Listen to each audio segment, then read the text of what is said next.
नमस्कार, मैं रवीश कुमार। 19 जून 2022 को प्रधानमंत्री नरेंद्र मोदी ने दिल्ली के प्रगति मैदान के पास एक टनल का उद्घाटन किया।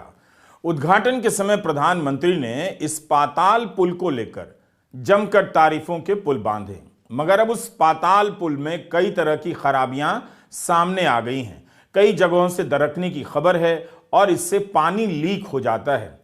पहले तो इसे ठीक करने की कोशिश की गई, मगर अब लगता है कि दिल्ली सरकार को बात समझ में आ गई है कि जोड़ तोड़ से काम नहीं चलेगा, इसके डिजाइन और बनावट में ही बुनियादी खराबी है। इसलिए इसके निर्माण से जुड़ी कंपनी L&T से PWD ने 500 करोड़ रुपए का काउंटर क्लेम मांगा है। यह एक तरह से हर्जाना है। सेंट्रल विस्टा बनाने वाली इस कंपनी से PWD ने सवाल किया है कि वो ये बताए कि दिल्ली के किसी भी सरकारी प्रोजेक्ट से उसे बैन क्यों नहीं किया जाना चाहिए। PWD ने चेताया है कि कंपनी पर कानूनी कार्रवाई भी हो सकती है। जून 2022 की यह तस्वीर आपने देखी होगी। प्रधानमंत्री की सुरक्षा जांच इतनी सघन होती है कि वहां पत्ता तक नहीं छूट सकता। फिर भी प्रधानमंत्री के उठाने के लिए एक बोतल और कुछ पत्ते पाए जाते हैं, और जब उन्होंने उठा लिया तो अखबारों ने लिखा कि प्रधानमंत्री ने सफाई को लेकर संदेश दिया है। मीडिया प्रधानमंत्री की हर बात में संदेश और दैवी शक्ति खोज लेता है, या प्रधानमंत्री खुद ही मीडिया को इस तरह की चीजें उपलब्ध करा देते हैं। इस पर आप फैसला कर सकते हैं, आप सक्षम हैं। मगर उद्घाटन के बाद ही उस समय की खबरें निकाल कर देखिए, पता चलेगा कि इस टनल में पानी भरने लगा, जिसकी वजह से इसकी लेन बंद की गई। लेकिन तब प्रधानमंत्री इस टनल को लेकर नए भारत के उदय से जोड़ने लगे थे। अनेक मुसीबतें पैदा होती हैं देश को आगे ले जाने में। इस प्रोजेक्ट को भी वैसी कठिनाइयों से गुजरना पड़ा, लेकिन ये नया भारत है, समस्याओं का समाधान भी करता है, नए संकल्प भी लेता है और उन संकल्पों को सिद्ध करने के लिए अहर्निश प्रयास करता है। होता यह है कि प्रधानमंत्री की बात को लोग या तो ध्यान से नहीं सुनते, और सुनते भी हैं तो गौर नहीं करते कि उन्होंने क्या कहा और उनकी बात का मतलब क्या है। भारत में ही कई सारे टनल बने हैं जो इंजीनियरिंग के कमाल कहे जा सकते हैं, मगर दिल्ली के प्रगति मैदान का टनल निश्चित रूप से इंजीनियरिंग का कोई कमाल नहीं है। उसमें इंजीनियरिंग है बिल्कुल, मगर इंजीनियरिंग का कमाल नहीं है। अगर कमाल होता तो इसके डिजाइन में, इंजीनियरिंग में इतने दोष नहीं निकलते।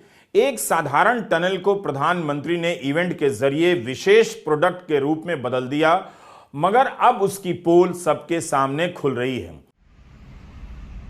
इस टनल के उद्घाटन के 7 महीने के भीतर ही खबरें आने लगी थीं कि पानी भर गया है, टनल की लेन बंद करनी पड़ी है। आते जाते दिल्ली के लोग रोज ही देखते हैं कि पानी जमा है या बह रहा है, एक लेन या उसका कुछ हिस्सा बंद किया गया है।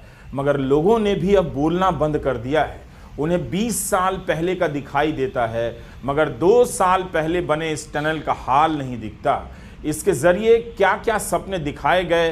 प्रधानमंत्री ने कहा कि इस टनल के बन जाने के बाद 55 लाख लीटर पेट्रोल की बचत होगी। यह हिसाब कैसे निकाला गया वही बता सकते हैं, मगर इसका एक हिस्सा तो बना ही नहीं। PWD ने पिछले कुछ महीनों में टनल बनाने वाली कंपनी L&T को कई शिकायती नोटिस भेजे हैं।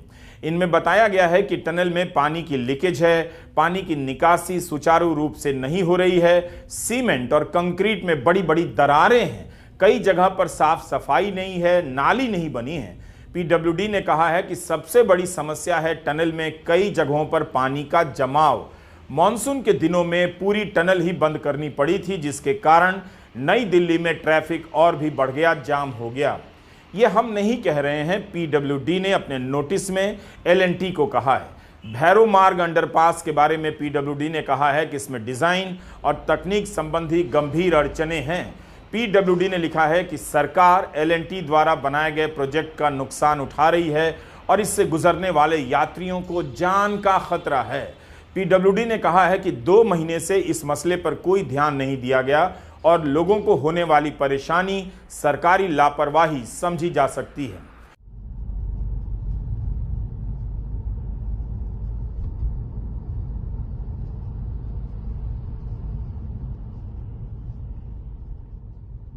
दिल्ली की तरफ से आप अक्षरधाम की ओर आते हैं तो लंबा घूमकर अभी भी आना पड़ता है। इस जगह पर टनल चालू हो जाना चाहिए था, मगर लिखा है रास्ता बंद है। 2 साल के बाद भी टनल चालू नहीं हो सका।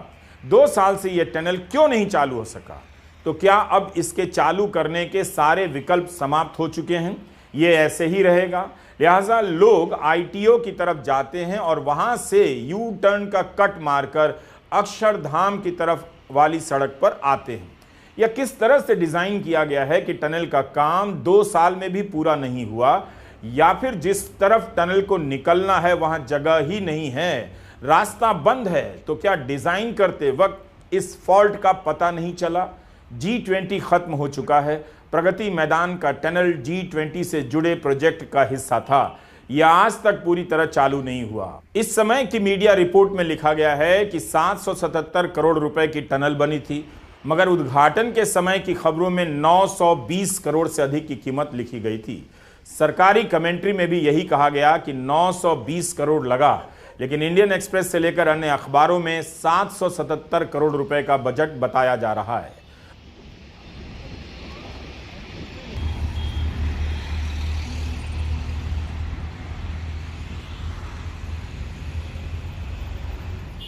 प्रगति मैदान टनल, जिसे आधुनिक भारत का उदाहरण बताया जा रहा था, फेल इंजीनियरिंग और फेल डिजाइन का उदाहरण बनता जा रहा है। टनल की टेक्निक कोई नई नहीं है। दुनिया में भी और भारत में भी काफी पुराने टनल हैं।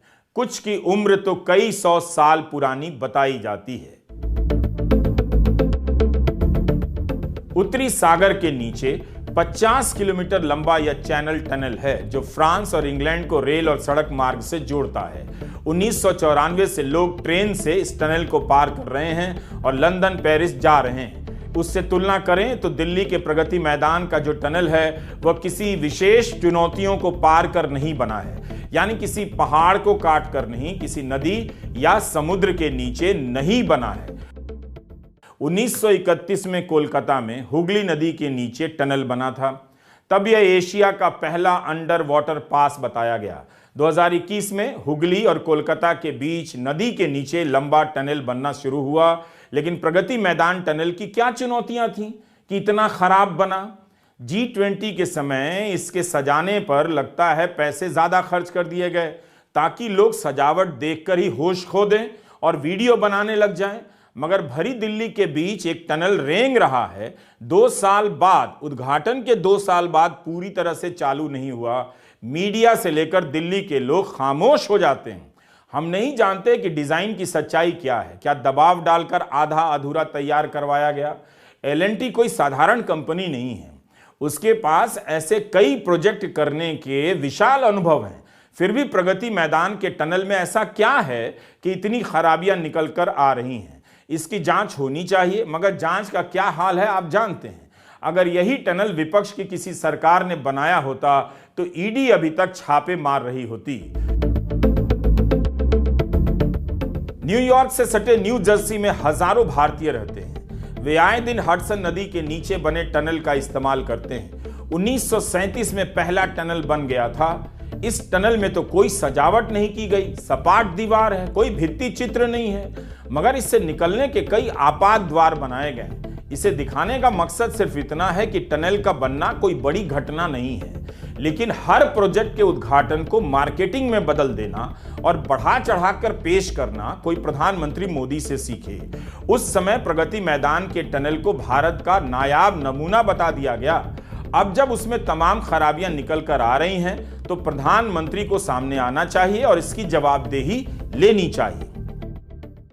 ये भारत की सबसे चौड़ी शहरी टनल होने के साथ ही आत्मनिर्भर भारत का एक नायाब नमूना है, क्योंकि इसका निर्माण एवं डिजाइन पूर्णतः स्वदेशी इंजीनियर्स द्वारा किया गया है। आपने सुना, हद ही है, इंजीनियर भी स्वदेशी हो गए। इस तरह से तो हर चीज के निर्माण को आत्मनिर्भर भारत और स्वदेशी से जोड़ दिया जाएगा। लेकिन वे स्वदेशी इंजीनियर कहां हैं जिनसे 2 साल में एक टनल का काम पूरा नहीं हो सका, और जो चालू हुआ उसमें पानी लीक कर रहा है। बुलेट ट्रेन की पटरी बिछाने के लिए जापान से मदद ली जा रही है। स्वदेशी इंजीनियर कहां हैं? टेक्नोलॉजी के क्षेत्र में आदान प्रदान होता रहता है, मगर हर बात में स्वदेशी स्वदेशी का बोध पैदा करने की इतनी बेचैनी क्यों है? क्या कोई राजनीतिक लेबल चिपकाने की बेचैनी है? फिर तो टनल की भी कोई स्वदेशी टेक्निक होनी चाहिए। अगर है तो प्रगति मैदान टनल का हाल देखकर कहा जा सकता है कि यह टेक्निक बहुत खराब है। भारत के इंजीनियरों ने पहले भी और आज भी कमाल के कई प्रोजेक्ट बनाए हैं और दुनिया भर में तारीफें हासिल की हैं, लेकिन सरकार हर बात में स्वदेशी और आत्मनिर्भर ऐसे जोड़ रही है जैसे उसके कारण ही यह सब हो रहा है, पहले नहीं हुआ करता था। तब यह स्वदेशी और आत्मनिर्भर भारत कहां था? उसके इंजीनियर कहां थे? जिसे उत्तराखंड के इस टनल में फंसे मजदूरों को निकालने की तरकीब नजर नहीं आई। ऑस्ट्रेलिया से इंजीनियर को बुलाना पड़ा, तब जाकर मजदूर निकाले गए। अर्नल्ड डिक्स दुनिया के लेवल पर टनल एक्सपर्ट माने जाते हैं। शायद इन्हें फिर से बुलाया जाना चाहिए ताकि प्रगति मैदान के टनल में जो खामियां हैं वो ठीक की जा सकें। स्वदेशी इंजीनियर खराब टनल बनाने की जिम्मेदारी ले लें, उतना ही काफी होगा। प्रगति मैदान टनल के वक्त प्रधानमंत्री का एक दुख यह भी था और उन्होंने कहा था कि कोई बताने को तैयार नहीं कि केंद्र के कारण इतना बड़ा प्रोजेक्ट पूरा हुआ है। एक मामूली टनल को उन्होंने इतना बड़ा प्रोजेक्ट बता दिया। हम आराम से कह देते हैं टाइम इज मनी, बड़ी सरलता से कहते हैं। अब ये टनल बनने से कारण टाइम बचेगा तो कितना मनी बचेगा ये भी तो सोचना चाहिए। लेकिन कहावत के लिए टाइम इज मनी ठीक है, लेकिन यहां भारत सरकार की इस योजना से टाइम बच गया तो मनी बच गया, वो बताने के लिए कोई तैयार नहीं है। वही तो हम बता रहे हैं कि 2 साल बाद इस टनल का यह हाल है। इंडियन एक्सप्रेस की गायत्री मणि की खबर छपी है कि यह टनल ठीक से नहीं बना है, यात्रियों के लिए सुरक्षित नहीं है, उनकी जान को खतरा हो सकता है, इसकी डिजाइन खराब है। 5 महीने पहले टाइम्स ऑफ इंडिया में भी खबर छपी थी कि पानी भर जाता है, जाम लग जा रहा है। कई अखबारों में इसे लेकर खबरें छपी हैं। अब हम जो बता रहे हैं, क्या वो प्रधानमंत्री बताना चाहेंगे? प्रगति मैदान टनल के समय की राजनीति याद कीजिए। वाणिज्य मंत्री पीयूष गोयल ने दिल्ली सरकार पर निशाना साध दिया कि राज्य सरकार ने अपने हिस्से का 20% नहीं दिया। जब राज्य सरकार ने कोई दिलचस्पी नहीं दिखाई, तब प्रधानमंत्री ने कहा कि केंद्र सरकार सारा खर्च उठाएगी। जिस तरह से प्रधानमंत्री स्वदेशी और आत्मनिर्भर ले आते हैं हर बात में, उसी तरह से उनके मंत्री हर काम में प्रधानमंत्री को ले आते हैं। इस सरकार में पता ही नहीं चलता कि प्रधानमंत्री के अलावा किसी काम में मंत्रियों से लेकर सचिव तक का कोई आइडिया था या नहीं, कोई भूमिका थी भी या नहीं। मीडिया की पुरानी रिपोर्ट में लिखा है कि टनल बनाने का काम समय से पूरा नहीं हुआ। 5 बार इसकी समय सीमा बढ़ाई गई। मार्च 2018 में यह प्रोजेक्ट शुरू हुआ, सितंबर 2019 में बनकर तैयार हो जाना था, मगर उद्घाटन होता जून 2022 में। आज भी यह अधूरा है, एक रास्ता आज तक नहीं खुला। क्या आप हिम चटर्जी के बारे में जानते हैं? हिम चटर्जी वो शख्स हैं जिन्होंने प्रगति मैदान टनल के भीतर सजावट की रूपरेखा तय की। आपको हिम चटर्जी के बारे में जानना चाहिए, तभी तो पता चलेगा कि अंडरपास से लेकर एयरपोर्ट तक पर जो भित्ति चित्र आप देख रहे हैं वो किन किन लोगों ने बनाए हैं। जून 2014 में विश्व हिंदू परिषद ने हिम चटर्जी को हिंदू रत्न अवार्ड से सम्मानित किया था। फरवरी 2014 में लोकसभा में पूर्व स्पीकर बाल योगी का पोर्ट्रेट बनाने के लिए उस समय की स्पीकर मीरा कुमार ने सम्मानित किया है। हिम चटर्जी हिमाचल प्रदेश यूनिवर्सिटी के विजुअल आर्ट डिपार्टमेंट के चेयरमैन और प्रोफेसर हैं। उनके निर्देशन में प्रगति मैदान टनल के भीतर भित्ति चित्र बनाए गए हैं। उनके अनुसार इसके भीतर बनी कलाकृतियों में भारत के 6 ऋतुओं के जीवन चक्र को दर्शाया गया है। इसमें कश्मीर से लेकर कन्याकुमारी तक के प्रसंग हैं। 1993 से लेकर 2004 तक हिमाचल प्रदेश के लिए हिम चटर्जी ने झांकियों का निर्माण किया। इनके पेज पर लिखा है कि दिल्ली सरकार ने 20 राजदूतों के साथ इनकी बैठक कराई, जिसमें इन्होंने प्रगति मैदान टनल के भीतर बने भित्ति चित्रों के बारे में उन्हें बताया, समझाया। हिम चटर्जी ने संसद के भीतर भी भित्ति चित्र बनाए हैं। हिम चटर्जी ने कई बड़े प्रोजेक्ट पूरे किए हैं। संसद भवन वाराणसी, जम्मू, गोवा के airport, CAG office, DDU college Dwarka, SSD college Rohini, Shimla, Solan की मॉल रोड पर इन्होंने काफी सारे आर्ट वर्क किए हैं। Him Chatterjee airport authority of India से लेकर L&T के कला सलाहकार भी हैं। टनल के उद्घाटन के समय प्रधानमंत्री मोदी ने इसे एक भारत श्रेष्ठ भारत का उत्तम एजुकेशन सेंटर बताया था। एक जो मैं अंदर टनल देख करके आया तो मैं कह सकता हूं ये एक भारत श्रेष्ठ भारत का उत्तम एजुकेशन सेंटर है।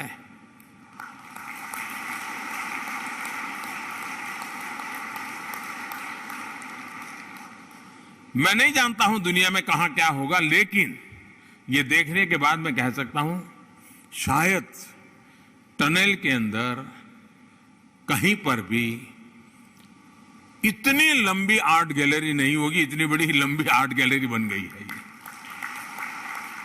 हमने हिम चटर्जी के बारे में इसलिए बताया क्योंकि उद्घाटन के वक्त प्रगति मैदान टनल की दीवारों पर जो कलाकृतियां बनी थीं उससे प्रधानमंत्री काफी प्रभावित हुए, इतने कि उन्होंने एक विचित्र आइडिया दिया कि टनल को रविवार के दिन 4-5 घंटे के लिए बंद कर दिया जाए और स्कूल के बच्चों को लाकर दिखाया जाए। किसी भी महानगर में स्कूल के बच्चों को टनल दिखाने के लिए 4-5 घंटे के लिए बंद करना अराजकता की स्थिति पैदा कर सकता है। प्रधानमंत्री को उस दिन बहुत सारे आइडिया आ रहे थे। वे चाहते थे कि इस टनल में वीआईपी लोग पैदल चलें, सांसद पैदल चलें, उनके परिवार के लोग पैदल चलें और देखें, सभी राजदूत और उनके मिशन के लोग पैदल चलें और चलकर देखें यहाँ जो कलाकृतियाँ बनाई गई हैं। तब फिर इसे म्यूजियम में ही बदल देना चाहिए, ट्रैफिक के लिए बंद कर देना चाहिए। मैं नहीं जानता हूं एक्सपर्ट लोग मेरे इस सुझाव को कैसा लेंगे।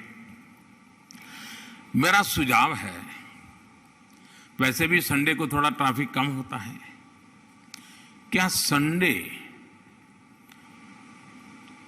4-6 घंटे जो टनल जिस काम के लिए बनी है उसके बजाय उल्टा काम करने के लिए मैं सुझाव दे रहा हूं। संडे को 4-6 घंटे किसी भी व्हीकल को वहां एंट्री न दी जाए और हो सके तो स्कूल के बच्चों को पैदल ये आर्ट गैलरी दिखाई जाए, बहुत बड़ी सेवा होगी।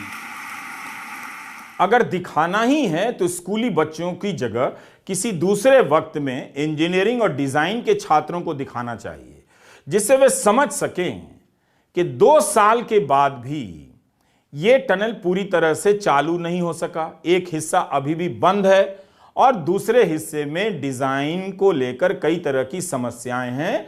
तो इससे सीखने की जरूरत है ताकि दूसरा टनल दूसरे शहर में बेहतर बन सके। एक सवाल और है, आप इस पर सोचिए। आजकल फुटपाथ, अंडरपास, फ्लाईओवर को सजाने पर ध्यान दिया जा रहा है। एक ऐसे देश में जहां 80 करोड़ लोग अनाज नहीं खरीद पा रहे हैं, प्रधानमंत्री आवास योजना के तहत बने मकानों की बाहर से पुताई नहीं होती है, उस देश में अंडरपास और फ्लाईओवर को सजाने के लिए इतने पैसे खर्च हो रहे हैं, फव्वारे लगाए जा रहे हैं, लोगों के पास पीने के लिए पानी नहीं है, लेकिन सड़कों को फव्वारों से भरा जा रहा है ताकि आप सेल्फी ले सकें और रील्स बना सकें। हाल फिलहाल में यह ट्रेंड काफी बढ़ा है। इस पर आप सोचिए कि जिस टनल से गुजरने के लिए लोग जल्दी में रहते हैं, ध्यान भी नहीं रहता, आप दाएं बाएं नहीं देख सकते, नहीं तो टक्कर मार देंगे, वहां कौन इन कलाकृतियों को देख पाएगा जिन पर लाखों से लेकर करोड़ों रुपए खर्च हो रहे हैं? इस सवाल पर भी सोचिएगा। नमस्कार, मैं रवीश कुमार।